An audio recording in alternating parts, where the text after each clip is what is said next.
Hei, mani sauc Viktors, un šajā video es jums izstāstīšu par tādu interesantu opciju, kas ir pieejama web pārlūkiem, un tā ir View Source, View Page Source.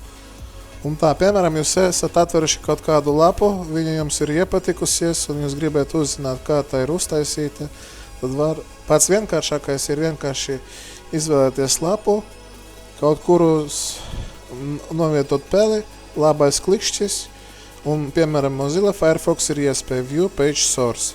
Jūs nospiežat šito pogu, un reiz jau redzat, kā ir uztaisīts viss, jo te mēs varam redzēt lapas struktūru, kā tā ir uztaisīta, kādi tagi tiek izmantoti, kādi skripti, kādi, piemēram, CSS parametri. Un šito funkciju jūs varat izmantot jebkurai weblapai. Piemēram, šeit jūs arī varat View Page Source, un ka varat redzēt, ka te ir, mēs redzam to HTML dokumentā saturu. Nav obligāti tam jābūt HTML.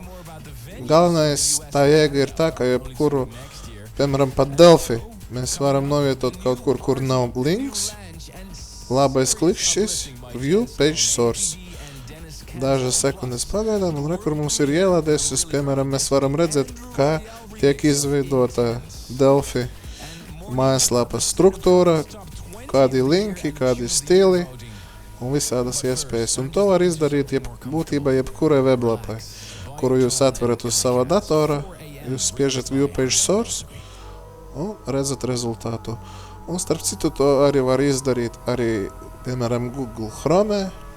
Piemēram, mēs atveram kaut kādu lapu, atkal labais klikšķis, View Page Source, un varam redzēt šito rezultātu. Un šita opcija Source, View Page Source ir visiem pārlūkiem, viņa varbūt mazliet var atšķirties nosaukumā, bet jēga ir tā, par kuru es jums izstāstīju. Paldies par uzmanību!